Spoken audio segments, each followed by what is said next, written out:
আসসালামু আলাইকুম, আমন্ত্রণ বাংলা ভিশন সংবাদে, সাথে আছি সিফাত শারমিন। শুরুতে বিআরবি কেবলস সংবাদ শিরোনাম। হত্যা চেষ্টার অভিযোগে বরিশালে ইউএনও এবং ওসির বিরুদ্ধে প্যানেল মেয়রের পাল্টা মামলা। পিবিআইকে তদন্তের নির্দেশ, জামিন হয়নি আওয়ামী লীগের 18 নেতাকর্মী। বরিশালে সামান্য ভুল বোঝাবুঝিতে চটজলদি বিবৃতি দিয়েছে প্রশাসন ক্যাডার, বলেছেন মন্ত্রীরা। সরকারের অভ্যন্তরীণ দ্বন্দ্বের বহিঃপ্রকাশ দাবি বিএনপির। দেশে করোনায় আবার বেড়েছে মৃত্যু ও শনাক্তের সংখ্যা। ডেঙ্গুর ভয়াবহতা ছড়িয়ে পড়েছে রাজধানীর বাইরেও, বেশি আক্রান্ত শিশুরা। কাবুল বিমানবন্দরে আইএসের হামলার শঙ্কায় যুক্তরাষ্ট্রের সতর্কবার্তা। দেশ ছাড়তে মরিয়াদের ভিড়ে আরও 7 আফগানের মৃত্যু, পুতিন এরদোয়ানের অভিন্ন কৌশল। দেখছিলেন বিআরবি কেবলস সংবাদ শিরোনাম, এবারে বিস্তারিত।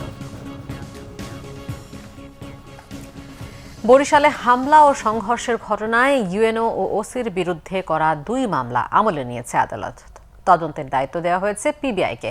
রিপোর্ট দাখিল করতে হবে 1 মাসের মধ্যে। মামলা দুটির প্রধান আসামি ইউএনও মুনিবুর রহমান।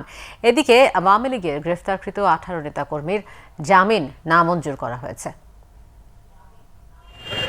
ইউএনওর বাসভবনে হামলা ও সংঘর্ষের ঘটনায় প্রশাসন ও পুলিশের করা মামলায় রবিবার সকালে বরিশাল আওয়ামী লীগের 18 নেতাকর্মীর জামিনের আবেদন করেন তাদের আইনজীবী।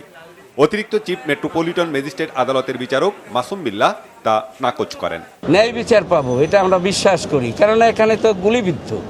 এই গুলিটা করছে কারা? করছে ইউএনওর নির্দেশে আনসার। ব্যক্তিগত দায় দায়িত্বে মামলা করে ঘটনা ঘটাইছেন, এটা ব্যক্তিগত দায় দায়িত্বেই ওনার বহন করতে হবে, এটা সরকার কোনো দায়িত্ব নেবে না। আমাদের জামিন বিবেচনা করে নাই, যদি এখানে কোনো প্রতিকার না পাই তবে অবশ্যই আমরা উচ্চ আদালতে এর বিরুদ্ধে কিভাবে লড়াই করব। কোনো আসামির বিরুদ্ধে কোনো সুনির্দিষ্ট কোনো অভিযোগ নাই এবং কোনো আসামি কি করছে কোনো ওভারটেক নাই।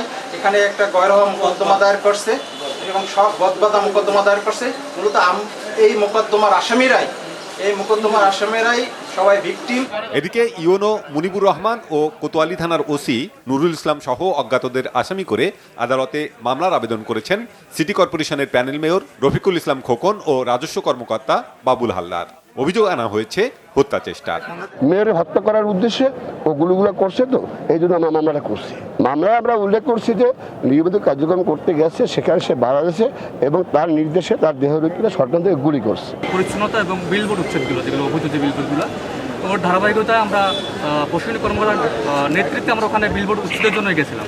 তা আমাদের পরিচয় পাওয়ার পরেও তারা আমাদের সাথে প্রথমত খারাপ বিহেভ করে এবং দেন ওই যে মামলার প্রধান আসামি ইউনো মহোদয় বরিশাল সদর উপজেলার মুনিবুর রহমান, ওনার নির্দেশে ফার্স্ট আমাদের উপর গুলি করা হয়। বিষয়টি তদন্ত করে পিবিআইকে 1 মাসের মধ্যে রিপোর্ট দেওয়ার নির্দেশ দিয়েছে আদালত।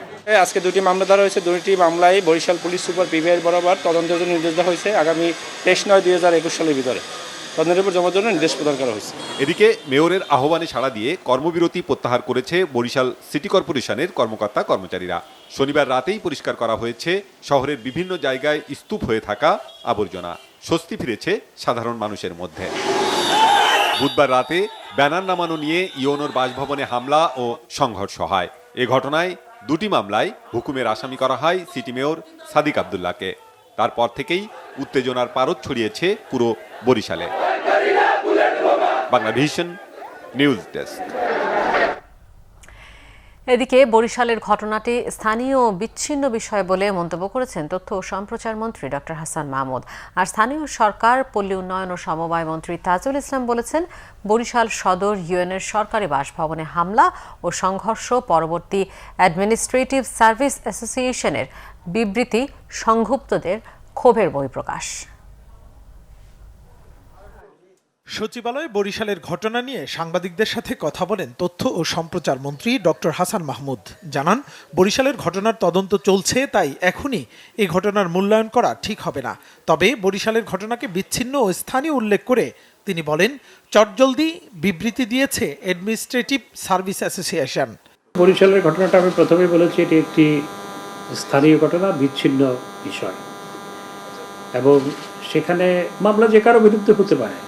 মামলা ইতিপূর্বে অনেক মেয়রের বিরুদ্ধে মামলা হয়েছে, এটি প্রথমবার। বহু মেয়রের বিরুদ্ধে মামলা হয়েছে। মামলা হলেই সেটি তদন্তে বেরিয়ে না আসা পর্যন্ত এ নিয়ে তো কিছু বলা আমার মনে হয় সমীচীন নয়। কারণ অভিযোগ দায়ের হতে পারে, অভিযোগ সঠিক কিনা সেটি তদন্তের পর বেরিয়ে আসবে। বরিশালের বিষয়ে সচিবালয়ে সাংবাদিকদের সাথে কথা বলেন স্থানীয় সরকার পল্লী উন্নয়ন ও সমবায় মন্ত্রী তাজুল ইসলামও। বরিশালের পুরো ঘটনাটিকে নিছক ভুল বোঝাবুঝি হিসাবে দেখছেন তিনিও। নিশ্চয়ই কিছু না কিছু ভুল বোঝাবুঝি হয়েছে, যার জন্য ইউনো সাহেব সেখানে অসন্তুষ্ট হয়েছেন এবং তাকে সে নিজকে আপনার এর জন্য কিছুটা হলেও অসহায় বোধ করেছেন। আর তারপরে যারা নাকি আপনার রাজনীতির নেতৃবৃন্দরা পরবর্তীতে তাদের বক্তব্য হলো যে সেখানে যখন নাকি ভুল বোঝাবুঝি হয়েছে তারা নিরসন করার জন্য গিয়েছেন। এদিকে 21 আগস্ট গ্রেনেড হামলায় নিহতদের স্মরণে চট্টগ্রাম দক্ষিণ জেলা আওয়ামী লীগ আয়োজিত আলোচনা সভায় ভার্চুয়ালি যুক্ত হন দলের সাধারণ সম্পাদক ওবায়দুল কাদের। এ সময় তিনি বলেন, হত্যার রাজনীতির উত্তরাধিকার বহন করছে বিএনপি। এর আগে সড়ক ও জনপথ অধিদপ্তরে একটি চুক্তি সই অনুষ্ঠানে বক্তব্য রাখেন ওবায়দুল কাদের। মুহিবুল্লাহ মুহিব, বাংলা ভিশন, ঢাকা। বরিশালের ঘটনা সরকারের অভ্যন্তরীণ দ্বন্দ্বের বহিঃপ্রকাশ বলে মনে করে বিএনপির স্থায়ী কমিটি। শনিবার রাতে অনুষ্ঠিত ভার্চুয়াল সভায় এই মন্তব্য করা হয় বলে জানানো হয়েছে সংবাদ বিজ্ঞপ্তিতে। এদিকে দলের মহাসচিব মির্জা ফখরুল ইসলাম আলমগীর বলেছেন, জনগণকে বিভ্রান্ত করতে সরকার বিভিন্ন দিকে একের পর এক ঝামেলার জন্ম দিচ্ছে। অন্যদিকে সরকারের ভেতরে কাঁপন শুরু হয়ে গেছে বলে দাবি করেছেন জামায়াতের সেক্রেটারি জেনারেল গোলাম পরওয়ার। জাতীয় প্রেস ক্লাব এবং বাংলাদেশ ফেডারেল সাংবাদিক ইউনিয়নের একাংশের সাবেক সভাপতি রুহুল আমিন গাজীর মুক্তির দাবিতে রবিবার নাগরিক সমাবেশ করে রুহুল আমিন গাজী মুক্তি পরিষদ। তাকে মিথ্যা মামলায় 10 মাস কারাগারে আটকে রাখার সমালোচনা করেন সাংবাদিক নেতারা। নাগরিক ঐক্যের আহ্বায়ক মাহমুদুর রহমান মান্না এবং জামায়াতের সেক্রেটারি জেনারেল গোলাম পারওয়ার মনে করেন, পতনের ভয়ে ভুগছে সরকার, এখন টিকে থাকতে চাইছে মিথ্যা মামলা দিয়ে, বিরোধী মতকে হয়রানি করে। আওয়ামী লীগের পায়ের নিচে মাটি তো রাখিনি, আর একটা মানুষ পাবেন না রাস্তায় কোনো জায়গায় আওয়ামী লীগের পক্ষে কোনো আলোচনা করছে। প্রশাসন এই সরকারের প্রধান যিনি, তার এত নিকটাত্মীয়ের বিরুদ্ধে সরাসরি ব্যবস্থা নেবার জন্য বলেছেন, তার মানে এখন প্রশাসনও বিদ্রোহ করছে। আর এই যে পরিমণিকে দেখেন, ওটা তো পরিমণি নয়, পরিমণির পেছনে আছে অনেকগুলো মানুষ যারা অনেক ক্ষমতাশালী, 2 ভাগে বিভক্ত, এক ভাগ আরেক ভাগের পা ধরে টানাটানি করে। আজকে করোনায় যেমন বাংলাদেশটা বিপর্যস্ত, তেমনি ফ্যাসিবাদের জ্বরে বাংলাদেশের নাগরিকদের জীবনও কিন্তু আজকে স্তব্ধ, বিপর্যস্ত হয়ে পড়েছে। আমাদের মৌলিক অধিকার নাই, ভোটাধিকার নাই। আমরা পরিষ্কারভাবে বলতে চাই, নিরীহ নিরপরাধ মানুষকে শুধু ক্ষমতায় থাকার কারণে আইন ভঙ্গ করে, সংবিধান ভঙ্গ করে, মৌলিক অধিকারকে হরণ করে যে কষ্ট দিচ্ছেন, এর চূড়ান্ত দুর্ভাগ্যের জন্য আপনি অপেক্ষা করুন, সে দিন আপনার সামনে আসছে। বিএনপি মহাসচিব মির্জা ফখরুল ইসলাম আলমগীর বলেন, যুগে যুগে সরকার জনবিচ্ছিন্ন হয়ে গেলে বিভিন্ন কালাকানুন তৈরি করে বিরোধী মত দাবিয়ে রাখতে চায়। আজকে জনগণের সঙ্গে প্রতারণা করছেন, জনগণকে ভুল বোঝাচ্ছেন, জনগণের দৃষ্টি বিভ্রান্ত করবার জন্য বিভিন্ন দিকে বিভিন্ন রকম সমস্যা তৈরি করছেন। যখন জনগণের সঙ্গে একেবারে বিচ্ছিন্ন হয়ে যায় একটা সরকার, তখন সেই শক্তি দিয়ে, ব্রুট পাওয়ার দিয়ে সে ক্ষমতায় টিকে থাকার জন্য সর্বশেষ চেষ্টা করতে থাকে। একটা কথা আমাদের মনে রাখতে হবে যে একটা অভ্যুত্থান, জনগণকে সঙ্গে নিয়ে উঠে আসা, এটা ছাড়া কোনো বিকল্প নেই। আমরা জনগণকে সঙ্গে নিয়ে আমরা বিজয় অর্জন করতে চাই। করোনায় সুরক্ষা দিতে ব্যর্থ আওয়ামী লীগ সরকারকে অবিলম্বে পদত্যাগ করে নিরপেক্ষ নির্বাচন দেওয়ার দাবি জানান মির্জা ফখরুল। জনগণের সরকার। আহমেদ সরওয়ার, বাংলা ভিশন, ঢাকা। সেই ধরনের একদিনের ব্যবধানে করোনায় আবারও বেড়েছে মৃত্যু ও শনাক্তের সংখ্যা, তবে কমেছে শনাক্তের হার। স্বাস্থ্য অধিদপ্তরের সর্বশেষ হিসেবে করোনায় মৃত্যু হয়েছে আরও 139 জনের। স্বাস্থ্য বিশেষজ্ঞ অধ্যাপক ইকবাল আর্সেনাল বলেন, বিধিনিষেধ উঠিয়ে দেওয়ার প্রভাব বুঝতে আরও 2 থেকে 3 সপ্তাহ সময় লাগবে। স্বাস্থ্য অধিদপ্তরের রবিবারের বুলেটিনে জানানো হয়, নতুন 31,689 জনের নমুনা পরীক্ষা করে করোনা শনাক্ত হয়েছে 4,804 জনের। সংখ্যা বাড়লেও আগের দিনের চেয়ে পরীক্ষা বিবেচনায় শনাক্তের হার কিছুটা কমেছে। আগের দিন 120 জনের মৃত্যু হলেও শেষ 24 ঘন্টার তথ্য মতে মারা গেছেন 139 জন। এতে করে দেশে মোট মৃতের সংখ্যা 25,282। পরীক্ষা বিবেচনায় শনাক্তের হার 15.16 এবং মৃত্যুর হার 1.73। মারা যাওয়াদের মধ্যে ঢাকা বিভাগে সর্বোচ্চ ৩৮ জন আর দ্বিতীয় অবস্থানে চট্টগ্রাম ৩১ জন। স্বাস্থ্য বিশেষজ্ঞ অধ্যাপক ইকবাল আরসালানের মতে লকডাউন বা বিধিনিষেধের প্রভাব বুঝতে আরও সময় লাগবে। আজকের যে সংক্রমণের হার এবং মৃত্যুর সংখ্যা, এটা দিয়ে এই মুহূর্তে বলা মুশকিল যে আপনার বিধিনিষেধগুলো শিথিল করবার কারণেই যে মৃত্যুর সংখ্যা বেড়েছে। অতএব আমাদেরকে আরও আপনার 2 থেকে 3 সপ্তাহ অপেক্ষা করতে হবে যে এই বিধিনিষেধ শিথিল করার যে আপনার প্রভাব কিভাবে বিস্তার করেছে সংক্রমণের হার এবং মৃত্যুর হারের উপরে। করোনায় মৃত্যু ও সংক্রমণ কমাতে নাগরিকদের কঠোরভাবে স্বাস্থ্যবিধি মেনে চলার পরামর্শ বিশেষজ্ঞদের। মিরাজ হোসেন গাজী, বাংলা ভিশন, ঢাকা। টিকা পাওয়ার অনুমতি এবং SMS থাকলেও মিলছে না কাঙ্ক্ষিত টিকা, এমন নানা অভিযোগের মধ্যে রাজধানীর সোহরাওয়ার্দী মেডিকেল কলেজ হাসপাতালে চলে নিয়মিত টিকা প্রদান কার্যক্রম। তবে রেজিস্ট্রেশন করা সবাই টিকা পাবেন বলে আশ্বস্ত করেছেন হাসপাতাল পরিচালক। এদিকে মডার্নার টিকা বিক্রির অভিযোগে আটক ব্যক্তির বিরুদ্ধে তদন্ত শেষ হলেই ব্যবস্থা নেওয়া হবে বলে জানিয়েছেন স্বাস্থ্য অধিদপ্তরের মহাপরিচালক ABM খুরশিদ আলম। টিকা প্রত্যাশী প্রবাসী এই ব্যক্তির টিকা কার্ডে প্রাপ্তি অনুমতি সিল দেওয়া হলেও শেষমেশ টিকা না নিয়েই ফিরতে হয় তাকে। অভিযোগ করেন, টিকা নিতে তার কাছে চাওয়া হয় মোটা অঙ্কের টাকা। 1000 টাকা চাইছে, আমি বলছি কেন টাকা দেবো, এই জন্য আমার টিকাটা দেয় নাই। পরে লাস্টে আমি কাগজটা জমা দিছি। জমা দেওয়ার পরে এই যে আমার রিসিটও অর্ধেক সিরা রেখে দিয়েছে, দিয়ে সিল টিল দিয়েছে, সবই দিছে। এন্ট্রি তো হয় না, উনি হয়তো বা এখানে যে আমাদের কাগজ এখানে যে সিলগুলো রাখা আছে হয়তো বা কোনোভাবে মিসআন্ডারস্ট্যান্ডিং ভাবে সিলটা মেরেছে সে। ভুলে সিল দেওয়া হয়েছে এমনটা স্বীকার করলেও অর্থ চাওয়ার ব্যাপারে কথা বলতে গেলে সংশ্লিষ্ট টিকা প্রদানকারী নার্স তেড়ে আসেন সাংবাদিকের উপর। কথা বলার আগে একবার চিন্তা করেন, আপনি খাবেন, আপনার বাপ খাবে, আপনার মা খাবে, আপনার বংশোদ্ভূত লোক টাকা খায়। প্রথম ডোজ প্রাপ্ত সবাইকে দ্বিতীয় ডোজ টিকা দেওয়ার আশ্বাস দিয়েছেন হাসপাতালের পরিচালক। জানান, কমেছে করোনা রোগী ভর্তির সংখ্যাও। ডেডিকেটেড করোনা হাসপাতাল আমাদের 500 বেডের ডেডিকেটেড। আজকে যেমন রোগী আছে 228 জন, তার মানে প্রায় অর্ধেক বেডই খালি আছে। কিন্তু আইসিইউ যেহেতু 10টা, আইসিইউতে বেড খালি নাই। এদিকে টিকা বিক্রির অভিযোগের বিষয়ে কঠোর ব্যবস্থার আশ্বাস দিয়েছেন স্বাস্থ্য অধিদপ্তরের মহাপরিচালক। এটা একটা আইনি প্রক্রিয়া, এখানে পুলিশ গিয়েছে, তাকে অ্যারেস্ট করেছে, সেটা তদন্ত চলছে। আর আমাদের দিক থেকে যে তদন্ত কমিটি হয়েছে সেটাতে আমরা দেখতে চাই যে আমাদের অধিদপ্তর বা আমাদের যারা টিকা দিয়েছিল ওখানে তাদের সাথে কোনো সম্পৃক্ততা আছে কিনা। সেটা যদি সত্যি পাওয়া যায় তাহলে পরে অবশ্যই তাদের বিরুদ্ধে আইন অনুযায়ী ব্যবস্থা নেওয়া হবে। শনিবার পর্যন্ত প্রথম ডোজ টিকা নিয়েছেন 1,63,86,203 জন। দ্বিতীয় ডোজ নিয়েছেন 63,95,466 জন। মামুন আব্দুল্লাহ, বাংলা ভিশন, ঢাকা। রাজধানী ঢাকা সহ দেশের বিভিন্ন জায়গায় ডেঙ্গুর প্রকোপ বাড়ছে। গত 24 ঘন্টায় শিশু হাসপাতালে ভর্তি হয়েছে ডেঙ্গু আক্রান্ত 76 শিশু। হাসপাতাল কর্তৃপক্ষ জানিয়েছে, ডেঙ্গু রোগীর সংখ্যা প্রতিদিনই বাড়ছে। আইসিইউ কম থাকায় রোগীদের অন্য হাসপাতালে পাঠাতে হচ্ছে। শিশু হাসপাতালে ডেঙ্গু আক্রান্ত কুলসুম আইসিইউতে ভর্তি। ছোট্ট এই শিশু বাবা মাকে ছেড়ে থাকতে চায় না সেখানে, কিন্তু সুস্থতার জন্য হাসপাতালের বিছানায় এখন ভরসা। ডেঙ্গু আক্রান্ত 8 বছরের জাহিনের রক্তে প্লাটিলেট নেমে গেছে 18,000-এ। আইসিইউর ভেতরে সন্তান, বাইরে বাবা মায়ের চোখের পানি আর প্রিয় সন্তান বাঁচানোর চেষ্টা। প্রথম দিনে নিয়ে আসছি, এত ক্রিটিক্যাল কেন হবে? স্টেবল বলা যাচ্ছে না এখন, যেহেতু প্লাটিলেট কমে গেছে আর অধিকন্তু নিউমোনিয়া ফর্ম করেছে প্রাইমারিলি, তো এইটা একটু তার জন্য একটু কমপ্লেক্স হয়ে গিয়েছে। ডেঙ্গুতে শিশুরা আক্রান্ত হলে ঝুঁকি বেশি। 24 ঘন্টায় ডেঙ্গু আক্রান্ত হয়ে শিশু হাসপাতালে ভর্তি হয়েছে 76 জন। এ নিয়ে 365 জন ভর্তি হয়েছে শিশুদের জন্য বিশেষায়িত এই হাসপাতালে।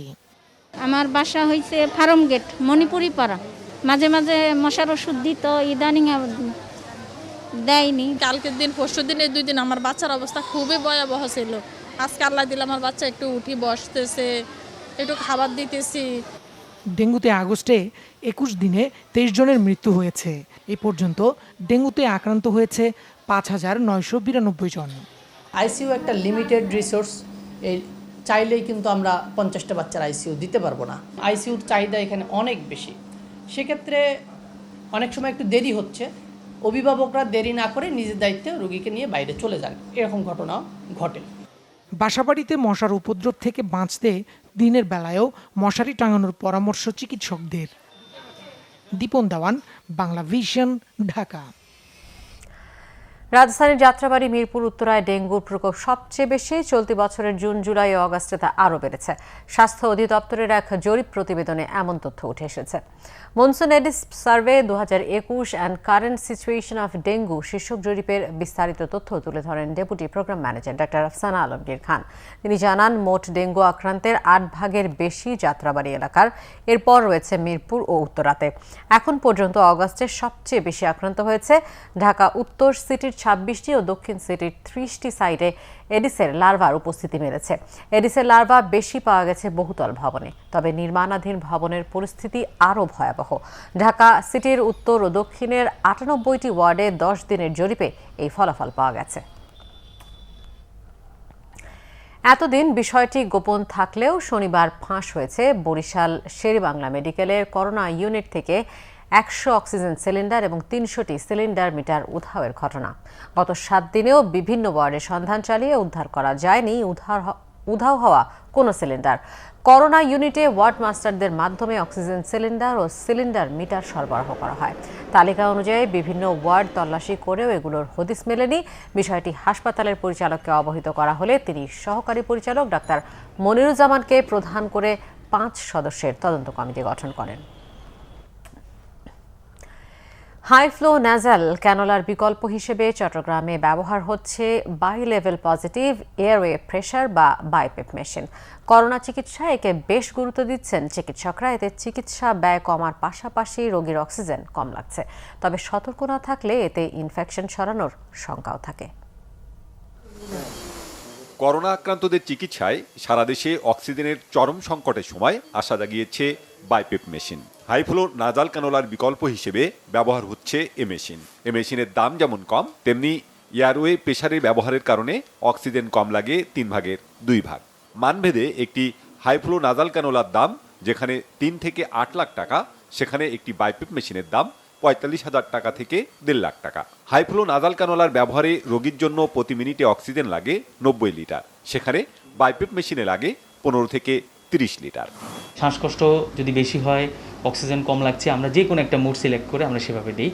একটু বেশি প্রেশার দিয়ে কম অক্সিজেন দিয়ে, যেটা হাইফ্লোতে 80-90 লিটার অক্সিজেন দেওয়া যায়, কিন্তু আমরা বাইপেপে আমরা 15 লিটার অক্সিজেনের মধ্যেই একটা রোগীকে আমরা বেশি প্রেশার দিয়ে অক্সিজেনেশন বাড়াতে পারি, অথবা আমরা যখন শ্বাসকষ্ট বেশি থাকে সেই শ্বাসকষ্ট কমাতে পারি। অক্সিজেন সংকট নিরসনে পৃথিবীর অনেক উন্নত দেশ হাইফ্লো নাজাল ক্যানোলা ব্যবহার না করে বাইপেপ মেশিন ব্যবহার করছে বলে জানিয়েছেন চিকিৎসকরা।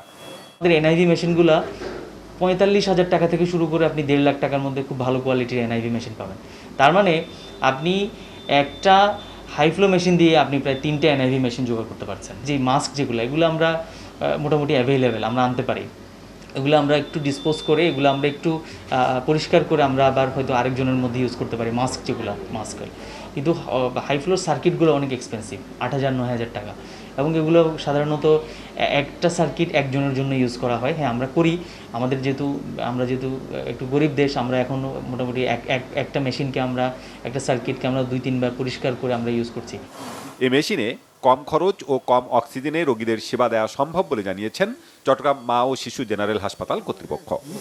বাইপেপ মেশিনগুলো ইউজ করলে অক্সিজেন ব্যবহার কম লাগে এবং রোগীরাও এটাতে স্বাচ্ছন্দ্য বোধ করছেন, চিকিৎসকগণও এগুলো ব্যবহারে স্বাচ্ছন্দ্য বোধ করছেন।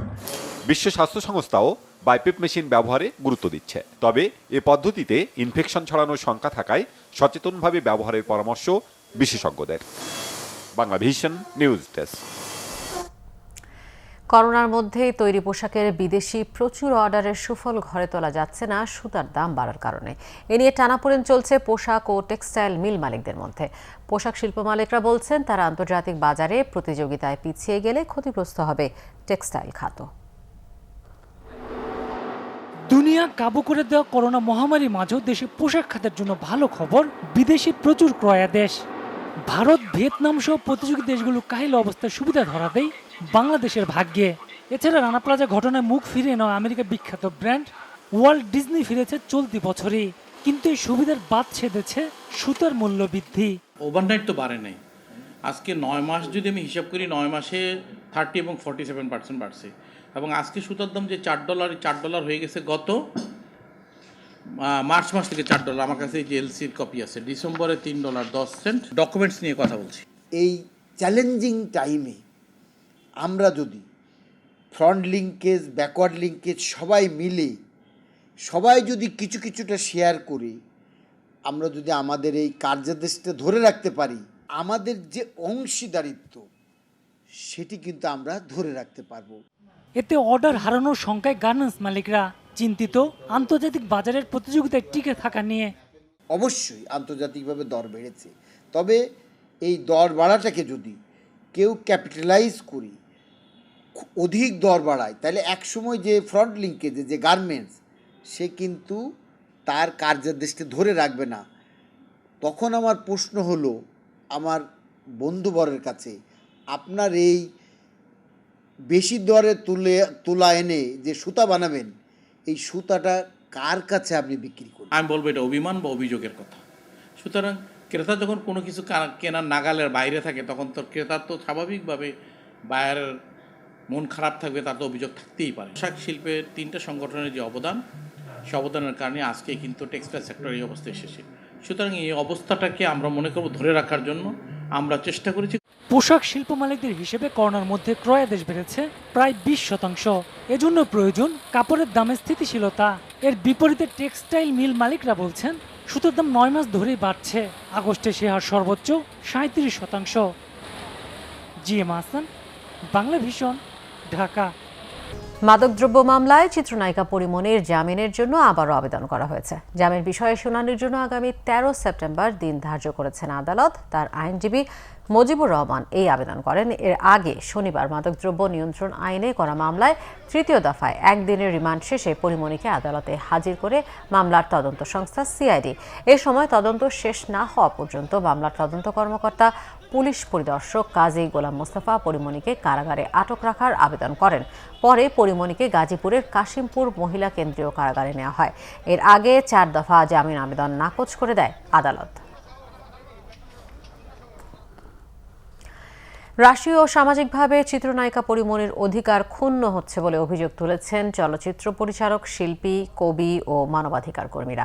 জাতীয় জাদুঘরের সামনে বিক্ষুব্ধ নাগরিকজন আয়োজিত এক সমাবেশে তারা এসব অভিযোগ করেন। পরিমণির সাথে মানবাধিকার বহির্ভূত আচরণে অভিযোগ করে দ্রুত মুক্তি না দিলে বৃহত্তর আন্দোলনের হুমকি দেন বক্তারা। এবার চিত্রনায়িকা পরিমণির ন্যায় বিচারের দাবিতে সমাবেশ করেছে বিক্ষুব্ধ নাগরিকজন। 4 বার আবেদন করেও জামিন না পাওয়া ও আইনজীবীদের সঙ্গে কথা বলতে না দিয়ে পরিমণির সাথে অবিচার করা হচ্ছে বলে অভিযোগ তোলেন বিভিন্ন পেশার নাগরিকরা। যখন মুখোশটা খুলে যায়, সেই মুখোশ খুলে যাওয়ার কারণে আজকে পরিমণির উপরে ইনজাস্টিস করা হচ্ছে। আজকে পরিবারের উপরে আরো বেশি তারা আক্রোশ দেখাচ্ছে। এই ঘটনা বোধহয় বাংলাদেশেই প্রথম অভিযুক্ত ব্যক্তি, তাকে তার উকিলের সাথে দেখা করতে দেওয়া হচ্ছে না। এখানে একদম পরিষ্কারভাবে তার মানবাধিকার লঙ্ঘিত হচ্ছে এবং নাগরিক হিসেবে তার যে অধিকার, সেই অধিকার থেকে সে বঞ্চিত হচ্ছে। তাকে কিভাবে বারবার রিমান্ডে এনে কুখ্যাত সন্ত্রাসীদের মতো এইভাবে তার সঙ্গে এই আচরণগুলো করে তাকে মানসিকভাবে হেনস্থা করে এবং তাকে যে মেন্টাল ট্রমার ভিতর দিয়ে নিয়ে যাওয়া হচ্ছে, এতে শিল্পী সত্তা চিরদিনের মতো নষ্ট হয়ে যেতে পারে। সে যে অপরাধে আটক হয়েছে সেটা জামিনযোগ্য, তাহলে কেন তাকে জামিন দেওয়া হবে না? কেন তাদের আইনজীবীদের সাথে কথা বলতে দেওয়া হবে না? ভিডিও বার্তা পাঠিয়ে এবং ভার্চুয়ালি এই সমাবেশে যুক্ত হন ঘাতক দালাল নির্মূল কমিটির সভাপতি শাহরিয়ার কবির, সাবেক তত্ত্বাবধায়ক সরকারের উপদেষ্টা সুলতানা কামাল ও মানবাধিকার কর্মী খুশি কবির। তার আইনজীবী পরিমণির সঙ্গে কথা বলতে চেয়েছেন, তাকে কথা বলতে দেওয়া হয়নি। এটা মানবাধিকারের একেবারে সুস্পষ্ট লঙ্ঘন। এটা কোনো আদালত করতে পারে না। যা কিছু করবেন আইন অনুযায়ী করবেন, সংস্কৃতভাবে করবেন। তার বাইরে যদি আপনারা যান, আমরা অবশ্যই আপনাদের বিরুদ্ধে তীব্র প্রতিবাদ এবং প্রতিরোধ গড়ে তুলতে বাধ্য হব। সমাবেশে বক্তব্য রাখেন সঙ্গীত শিল্পী শতাব্দী ভব, জাহাঙ্গীরনগর বিশ্ববিদ্যালয়ের শিক্ষক স্নিগ্ধা রেজওয়ান সহ আরো অনেকে। 4 আগস্ট গ্রেফতারের পর মাদক মামলায় 3 দফায় 7 দিনের রিমান্ড শেষে শনিবার দ্বিতীয়বারের মতো কাশিমপুর কারাগারে পাঠানো হয় ঢাকায় সিনেমার অন্যতম শীর্ষ নায়িকা পরিমণিকে। Naim Hasan, Bangla vision, Dhaka.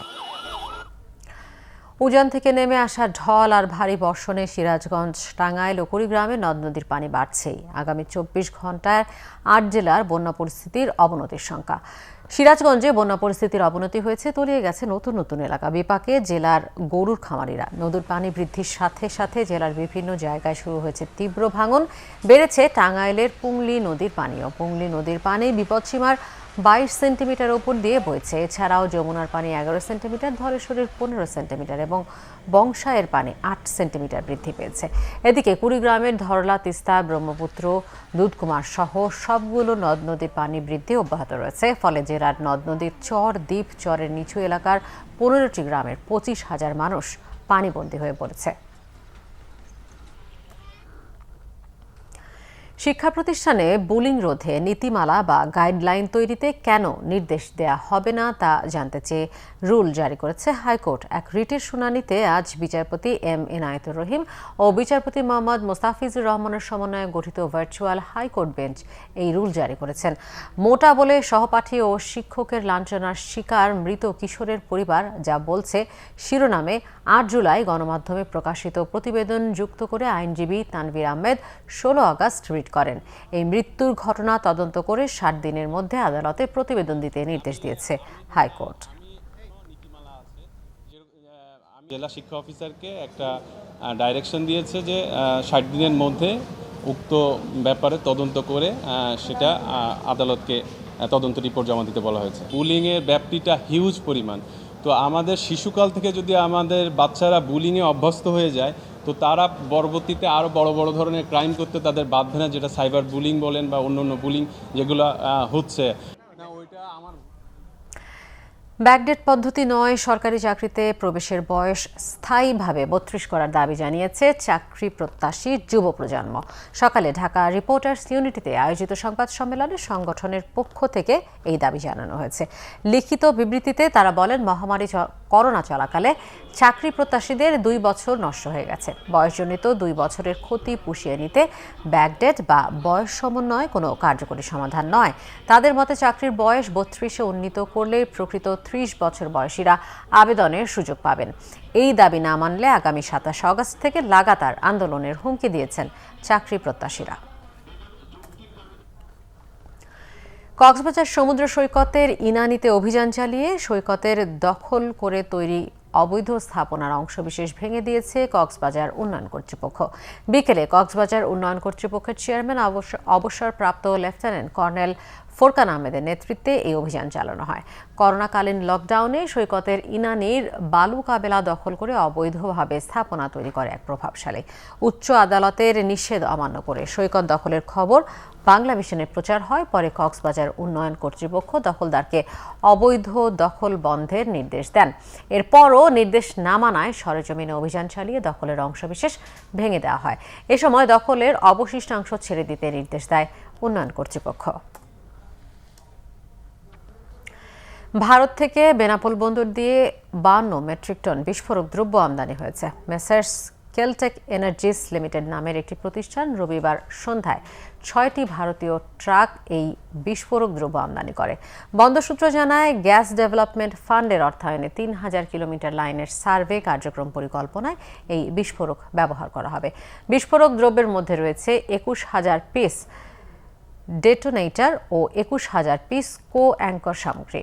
India Bangladesh chamber of commerce and ইন্ডাস্ট্রিজের ডাইরেক্টর মতিয়ার রহমান জানান, কাগজপত্রের আনুষ্ঠানিকতা শেষে ভারতীয় ট্রাক থেকে এসব বিস্ফোরক দ্রব্য খালাস করে বাংলাদেশি 7টি ট্রাকে করে চট্টগ্রামে নেওয়া হবে। অপ্রীতিকর ঘটনা এড়াতে বন্দর এলাকায় নিরাপত্তা জোরদার করা হয়েছে। সাভারে সেপটিক ট্যাঙ্ক পরিষ্কার করতে গিয়ে 2 জন নিহত হয়েছেন। এ সময় গুরুতর আহত হয়েছেন একজন। বিকেলে সাভারের বাকুর্তা ইউনিয়নের মুসুরিখোলা তুলাতুলি গ্রামে এই ঘটনা ঘটে। পুলিশ জানায়, বিকেলে তুলাতুলি গ্রামের সোহেল নামে এক ব্যক্তি নিজের একতলা বাড়ির সেপটিক ট্যাঙ্ক পরিষ্কার করতে নেমে গুরুতর অসুস্থ হলে তাকে উদ্ধার করতে ট্যাঙ্কে নামেন শ্যালক সোহেল। পরে দুজনেই সেপটিক ট্যাঙ্কে মারা যান। এ সময় আরও একজন তাদের দুজনকে উদ্ধার করতে গিয়ে গুরুতর অসুস্থ হয়ে পড়েন। তাকে উদ্ধার করে হাসপাতালে নিয়ে যাওয়া হয়। পুলিশ নিহত দুইজনের লাশ উদ্ধার করে রাজধানীর শহীদ সোহরাওয়ার্দী হাসপাতালে পাঠিয়েছে। এদিকে সাভারের কাউন্দিয়ার তুরাগ নদীতে ডুবে এক কিশোরের মৃত্যু হয়েছে।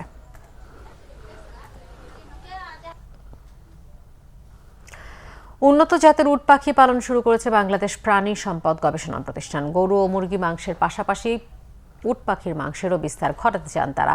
ব্রয়লারের চেয়ে 3 গুণ বাড়ে মরুভূমির এই প্রাণীটি। আমিষের চাহিদা মেটাতে আগামী দিনে নতুন দিগন্তের সূচনা হবে বলে আশা করছেন সংশ্লিষ্টরা। শান্তশিষ্ট ও তৃণভোজী প্রাণী হিসেবে পরিচিত উট পাখি। মরুভূমির এই প্রাণীটি বাংলাদেশে লালন পালন নিয়ে গবেষণা করছে সাভারে বাংলাদেশ প্রাণী সম্পদ গবেষণা প্রতিষ্ঠান। উদ্দেশ্য প্রান্তিক খামারিদের মাঝে ছড়িয়ে দেয়া। দেশে মাংসের চাহিদা মেটানোর জন্য প্রায় 1 বছর আগে দক্ষিণ আফ্রিকা থেকে উট পাখি সংগ্রহ করে গবেষণা প্রতিষ্ঠানটি। 3 বছর গবেষণা শেষে দেশের খামারিদের মাঝে ছড়িয়ে দেয়া হবে। ডিম থেকে বাড়ানো হবে প্রজনন। একটি পাখির ওজন 150 থেকে 180 কেজি পর্যন্ত হয়ে থাকে। উট পাখি তৃণভোজী, বছরে ডিম দেয় প্রায় 100টি। লালন পালনেও খরচ খুব কম। আমিষের চাহিদা পূরণ করার জন্য উট পাখি আমরা ইন্ট্রোডিউস করছি বাংলাদেশে। গবেষণা কার্যক্রম হচ্ছে। আশা করতেছি আগামী 1-1.5 বছর পর আমরা একটা টেকনোলজি গ্রামীণ প্রান্তিক খামারি যারা তাদেরকে সহজে, যেহেতু মেজরিটি 60% খাবার খায় ঘাস থেকে বা সবজি থেকে, কলমি শাক, শীতের সময় বাঁধাকপি, তার আমাদের যে চারণভূমি আছে, যে ঘাস আছে, এই ঘাসগুলো খেয়ে থাকে। যেখানে লোকজন বেশি থাকে সেখানে ওরা খুব যাওয়া আসা করে এবং কাছে বৃত্ত খুবই পছন্দ করে।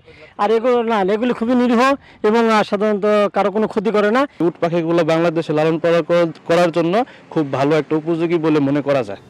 কোন পদ্ধতিতে উট পাখি পালন করলে লাভজনক হবে তা নিয়ে গবেষণা করছে প্রতিষ্ঠানটি। উট পাখি বাংলাদেশের আবহাওয়ায় কতটুকু ফিজিবল হয় তার জন্য ইনডেপথ একটা গবেষণা করে যাচ্ছি। এর খাদ্যাভ্যাস কীরকম, কোন ধরনের আবাস ব্যবস্থাপনায় এটি লাভজনকভাবে উৎপাদন দেয়, সেই বিষয়গুলো আমরা বিবেচনায় রেখেছি। শখ নয়, বাণিজ্যিকভাবে দেশে উট পাখি পালন সম্ভব হবে আশা প্রাণী সম্পদ গবেষণা প্রতিষ্ঠানের। Bangla vision news desk. দেশের বিভিন্ন জায়গার আরও কিছু খবর নিয়ে এবারে রয়েছে ডেস্ক রিপোর্ট। তথ্য ও সম্প্রচার মন্ত্রী ডক্টর হাসান মাহমুদ বলেছেন, 15ই আগস্টের হত্যাকাণ্ডের নৃশংসতা কারবালাকেও হার মানায়। মহাখালীতে বনানী থানা আওয়ামী লীগের শোক দিবসের আলোচনা সভায় তিনি একথা বলেন। পরে করোনায় ক্ষতিগ্রস্ত দুস্থ ও অসহায় পরিবারের মাঝে খাদ্য সামগ্রী বিতরণ করেন তথ্য ও সম্প্রচার মন্ত্রী। চট্টগ্রামে জিয়াউর রহমান ফাউন্ডেশনের উদ্যোগে গরিব মানুষের মাঝে ত্রাণ বিতরণ হয়েছে। চন্দনাইশ ও দোহাজারিতে 1,500 পরিবারের মাঝে ত্রাণ তুলে দেন চট্টগ্রাম মহানগর বিএনপির আহ্বায়ক ডাক্তার শাহাদাত হোসেন। এ সময় তিনি বলেন, যে কোনো দুর্যোগে বিএনপি জনগণের পাশে আছে এবং থাকবে। জাতীয় পার্টির চেয়ারম্যান জিএম কাদের বলেছেন, আগামী সংসদ নির্বাচনে সৎ ও যোগ্য প্রার্থীকে মনোনয়ন দেওয়া হবে, মূল্যায়ন করা হবে ত্যাগী নেতাদের। সন্ধ্যায় রংপুর সিটি কর্পোরেশনের কাউন্সিলরদের সাথে মতবিনিময় সভায় তিনি এসব কথা বলেন। এর আগে বদরগঞ্জের শ্যামপুর সুগার মিলের শ্রমিক কর্মচারীদের মতবিনিময় সভায় যোগ দেন তিনি। সনি র্যাঙ্কস ডেজ ক্যাম্পেইনের আনুষ্ঠানিক উদ্বোধন হয়েছে। রাজধানীর সোনারগাঁও রোডের সোনারতরী টাওয়ারে প্রতিষ্ঠানটির নিজস্ব শোরুমে র্যাঙ্কস ইলেকট্রনিক্স লিমিটেডের ব্যবস্থাপনা পরিচালক একরাম হোসেন ও উপব্যবস্থাপনা পরিচালক মিস বিনাস হোসেন এই কার্যক্রমের উদ্বোধন করেন। সনি র্যাঙ্কস ডেজ এই ক্যাম্পেইনের আওতায় ক্রেতারা পাচ্ছেন সকল পণ্যে exclusive discount, digital cash return, cash voucher এবং ফ্রি গিফট। 30 সেপ্টেম্বর পর্যন্ত সনি র্যাঙ্কস অনলাইন স্টোরে অর্ডার করে অথবা সরাসরি সারা দেশের সনি র্যাঙ্কস এর শোরুম থেকে ক্রেতারা পণ্য কিনে এই অফারের সুযোগ পাবেন। শরিয়াহসম্মত ডুয়েল কারেন্সি ডেবিট, ক্রেডিট ও প্রিপেড কার্ড চালু করেছে মাস্টার কার্ড ও ইসলাম ব্যাংক বাংলাদেশ। ভার্চুয়ালি উদ্বোধনী অনুষ্ঠানে প্রধান অতিথি ছিলেন পরিকল্পনা মন্ত্রী এম এ মান্নান। বিশেষ অতিথি ছিলেন বাংলাদেশ ব্যাংকের ডেপুটি গভর্নর আহমেদ জামাল ও ইসলাম ব্যাংক সমূহের সেন্ট্রাল শরিয়াহ বোর্ডের chairman professor doctor Mohammad Giasuddin Talukdar. উপস্থিত ছিলেন মাস্টার কার্ড সাউথ এশিয়ার চিফ অপারেটিং অফিসার বিকাশ ভার্মা, বাংলাদেশের কান্ট্রি ম্যানেজার সৈয়দ মোহাম্মদ কামাল, ইসলামী ব্যাংকের অতিরিক্ত ব্যবস্থাপনা পরিচালক মোহাম্মদ কায়সার আলী ও মোহাম্মদ ওমর ফারুক খান। উপব্যবস্থাপনা পরিচালক তাহের আহমেদ চৌধুরী ও senior executive vice president AFM Kamal Uddin. অনুষ্ঠানে সভাপতিত্ব করেন ইসলামী ব্যাংকের ব্যবস্থাপনা পরিচালক ও প্রধান নির্বাহী মুহাম্মদ মুনিরুল মাওলা। কন্ট্যাক্টলেস ফিচার সম্বলিত এসব ডুয়েল কারেন্সি কার্ডের মাধ্যমে কার্ড হোল্ডাররা অভ্যন্তরীণ ও আন্তর্জাতিক পর্যায়ে সহজেই লেনদেন করতে পারবেন। 21 আগস্ট গ্রেনেড হামলায় নিহত ও আহতদের স্মরণে সাভারের মসজিদপুরে মিলাদ মাহফিল ও আলোচনা সভা হয়েছে। স্থানীয় যুবলীগ আয়োজিত এ অনুষ্ঠানে কেন্দ্রীয় নেতারাও অংশ নেন। Bangla vision news desk. সংবাদ শেষ করব বিআরবি কেবল শিরোনামগুলো আরও একবার জানি। এবার হত্যা চেষ্টার অভিযোগে বরিশালে ইউএনও ও ওসির বিরুদ্ধে প্যানেল মেয়রের পাল্টা মামলা। পিবিআইকে তদন্তের নির্দেশ, জামিন হয়নি আওয়ামী লীগের 18 নেতাকর্মী। বরিশালে সামান্য ভুল বোঝাবুঝিতে চটজলদি বিবৃতি দিয়েছে প্রশাসন ক্যাডার, বলেছেন মন্ত্রীরা। সরকারের অভ্যন্তরীণ দ্বন্দ্বের বহিঃপ্রকাশ দাবি বিএনপির। দেশে করোনায় আবার বেড়েছে মৃত্যু ও শনাক্তের সংখ্যা। ডেঙ্গুর ভয়াবহতা ছড়িয়ে পড়েছে রাজধানীর বাইরেও, বেশি আক্রান্ত শিশুরা। কাবুল বিমানবন্দরে আইএসের হামলার শঙ্কায় যুক্তরাষ্ট্রের সতর্কবার্তা। দেশ ছাড়তে মরিয়াদের ভিড়ে আরও 7 আফগানের মৃত্যু, পুতিনের দোয়ানের অভিন্ন কৌশল। এই ছিল এখনকার মতো। পরের সংবাদ রাত 1টায় দেখার আমন্ত্রণ রইল। এছাড়া বাংলা ভিশন সংবাদ সংশ্লিষ্ট অনুষ্ঠান দেখতে ভিজিট করুন www.bbnews24.com ও facebook.com/banglavisionnews এবং সাবস্ক্রাইব করুন youtube.com/banglavisionnews। ধন্যবাদ সবাইকে।